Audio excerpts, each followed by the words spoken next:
Hi friends, welcome to my channel. ಇವತ್ತು ನಾನು ಚಪ್ರದವರೆಕಾಯಿ ಪಲ್ಯ ಮಾಡ್ತಿದ್ದೀನಿ. ಈ ಚಪ್ರದವರೆಕಾಯಿ ಪಲ್ಯ ರೊಟ್ಟಿ ಚಪಾತಿಗೆ ತುಂಬ ಚೆನ್ನಾಗಿರುತ್ತೆ. ನಾನಿವತ್ತು ಚಪಾತಿಗೆ ಮಾಡ್ತಿದ್ದೀನಿ. ಬನ್ನಿ ಹೇಗೆ ಮಾಡೋದು ಅಂತ ನೋಡೋಣ. ಚಪ್ರದವರೆಕಾಯಿ ಪಲ್ಯ ಮಾಡೋದಕ್ಕೆ ಬೇಕಾಗಿರೋ ಪದಾರ್ಥಗಳು: ಮೊದಲನೇದಾಗಿ ಚಪ್ರದವರೆಕಾಯಿ 1/4 kg ಈ ರೀತಿಯಾಗಿ ನಾನು ಉದ್ದುದಾಗಿ ಹೆಚ್ಕೊಂಡಿದ್ದೀನಿ. ಮತ್ತು ಒಗ್ಗರಣೆಗೆ ಸಾಸಿವೆ 1 ಟೇಬಲ್ ಸ್ಪೂನ್, ಈರುಳ್ಳಿ 1 ಸಣ್ಣದಾಗಿ ಹೆಚ್ಚಿರೋದು, 2 ಹಸಿಮೆಣಸಿನಕಾಯಿ ಸಣ್ಣದಾಗಿ ಹೆಚ್ಚಿರೋದು, ಟೊಮೆಟೊ 1 ಸಣ್ಣದಾಗಿ ಹೆಚ್ಚಿರೋದು, ಕಡಲೆಬೇಳೆ 1 ಟೇಬಲ್ ಸ್ಪೂನ್, 1 ಆಲೂಗಡ್ಡೆ ಸಣ್ಣದಾಗಿ ಹೆಚ್ಚಿರೋದು. ಆಲೂಗಡ್ಡೆ ಆಪ್ಷನಲ್, ನೀವು ಬೇಕಿದ್ರೆ ಹಾಕೋಬೋದು. ಆಲೂಗಡ್ಡೆ ಹಾಕೋದ್ರಿಂದ ಇನ್ನು ಪಲ್ಯ ರುಚಿ ಹೆಚ್ಚಿಸುತ್ತೆ. ಮತ್ತು ಚಪ್ರದವರೆಕಾಯಿ ಪಲ್ಯದ ಖಾರಕ್ಕೆ ಬೇಕಾಗಿರೋ ಪದಾರ್ಥಗಳು: ಅರ್ಧ ಈರುಳ್ಳಿ, 1 ಟೇಬಲ್ ಸ್ಪೂನ್ ಕಡಲೆ, ಸ್ವಲ್ಪ ಸಾಂಬಾರು ಸೊಪ್ಪು, 1 ಟೊಮೆಟೊ, ಸ್ವಲ್ಪ ಕಾಯಿ ತುರಿ. ಇವಾಗ ನಾನು ಗ್ಯಾಸ್ ಸ್ಟವ್ ಆನ್ ಮಾಡಿ ಒಂದು ಕುಕ್ಕರ್ನ ಇಟ್ಕೊತಿದ್ದೀನಿ. 2 ರಿಂದ 3 ಟೇಬಲ್ ಸ್ಪೂನ್ ಸೂರ್ಯಕಾಂತಿ ಎಣ್ಣೆನ ಹಾಕ್ಕೊತಿದ್ದೀನಿ. ಈಗ ಎಣ್ಣೆ ಕಾದಿರುವಂಥ ಎಣ್ಣೆಗೆ 1 ಟೇಬಲ್ ಸ್ಪೂನ್ ಸಾಸಿವೆ, ಹೆಚ್ಚಿಟ್ಕೊಂಡಿರುವಂಥ ಹಸಿಮೆಣಸಿನಕಾಯಿ, ಈರುಳ್ಳಿ, ಕಡಲೆಬೇಳೆ ಎಲ್ಲನೂ ಹಾಕಿ ಚೆನ್ನಾಗಿ ಫ್ರೈ ಮಾಡ್ಕೋಬೇಕು. ಈಗ ಈರುಳ್ಳಿ ಚೆನ್ನಾಗಿ ಫ್ರೈ ಆಗಿದೆ. ಈಗ ನಾನು ಒಂದು ಟೊಮೆಟೊನ ಹಾಕ್ತಿದ್ದೀನಿ. ಟೊಮೆಟೊನ 2 ಮಿನಿಟ್ಸ್ ಫ್ರೈ ಮಾಡಿದ್ರೆ ಸಾಕು.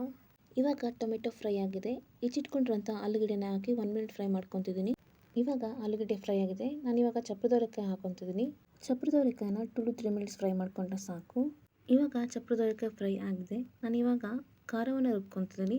ಒಂದು ಜಾರಿಗೆ ಅರ್ಧ ಈರುಳ್ಳಿ, 1 ಟೇಬಲ್ ಸ್ಪೂನ್ ಕಡಲೆ, ಸ್ವಲ್ಪ ಸಾಂಬಾರು ಸೊಪ್ಪು, 1 ಟೊಮೆಟೊ, 4 ರಿಂದ 5 ಟೇಬಲ್ ಸ್ಪೂನ್ ಅಷ್ಟು ಕಾಯಿ ತುರಿ ಮತ್ತು ಸ್ವಲ್ಪ ನೀರನ್ನು ಹಾಕಿ ರುಬ್ಕೊತಿದ್ದೀನಿ. ಈ ರೀತಿಯಾಗಿ ನೈಸ್ ಪೇಸ್ಟಾಗಿ ರುಬ್ಕೋಬೇಕು. ಇವಾಗ ರುಬ್ಬಿರುವಂತಹ ಖಾರನ ಫ್ರೈ ಮಾಡಿರುವಂತಹ ಚಪ್ರದವರೆಕಾಯಿಗೆ ನಾನು ಹಾಕ್ಕೊತಿದ್ದೀನಿ. ಖಾರನ ತರಕಾರಿಗೆ ಚೆನ್ನಾಗಿ ಮಿಕ್ಸ್ ಮಾಡ್ಕೋಬೇಕು. ಖಾರನ ತರಕಾರಿಗೆ ಚೆನ್ನಾಗಿ ಮಿಕ್ಸ್ ಮಾಡಿದ್ದಾಗಿದೆ. ಇವಾಗ ಚಪ್ರದವರೆಕಾಯಿ ಮುಳುಗುವಷ್ಟು ಸ್ವಲ್ಪ ನೀರನ್ನು ಹಾಕೋಬೇಕು.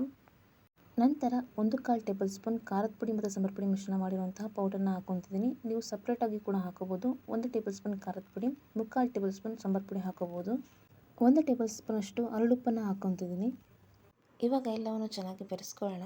ಈಗ ಎಲ್ಲವನ್ನು ಚೆನ್ನಾಗಿ ಬೆರೆಸ್ಕೊಂಡಿದ್ದಾಗಿದೆ. ಇವಾಗ ಕುಕ್ಕರ್ ಮುಚ್ಚಳ ಮುಚ್ಚಿ ಗ್ಯಾಸ್ ಫ್ಲೇಮ್ನ ಹೈ ಫ್ಲೇಮಲ್ಲಿಟ್ಟು 3 ವಿಷಲ್ ಕೂಗಿಸ್ಕೊಳ್ಳೋಣ. 3 ವಿಷಲ್ ಕೂಗಿ ಆಗಿದೆ. ಈಗ ನೀವು ನೋಡ್ಬೋದು ಚಪ್ರದವರೆಕಾಯಿ ಹೇಗೆ ಬಂದಿದೆ ಅಂತ. ನಾನು ಇಲ್ಲಿ ಚಪ್ರದವರೆಕಾಯಿ ಪಲ್ಯನ ಚಪಾತಿಗೆ ಮಾಡಿದ್ದೀನಿ. ನೀವು ರೊಟ್ಟಿಗೂ ಸಹ ಮಾಡ್ಬೋದು. ನೀವು ಕೂಡ ಈ ಚಪ್ರದವರೆಕಾಯಿ ಪಲ್ಯನ ಚಪಾತಿಗೆ ಮತ್ತು ರೊಟ್ಟಿಗೆ ಟ್ರೈ ಮಾಡಿ ನೋಡಿ. ಮತ್ತೆ ಹೇಗೆ ಬಂತು ಅಂತ ಕಮೆಂಟ್ ಮೂಲಕ ತಿಳಿಸಿ. ಈ ರೆಸಿಪಿ ವಿಡಿಯೋ ನಿಮಗೆ ಇಷ್ಟ ಆದಲ್ಲಿ ಲೈಕ್ ಆ್ಯಂಡ್ ಸಬ್ಸ್ಕ್ರೈಬ್ ಮಾಡಿ.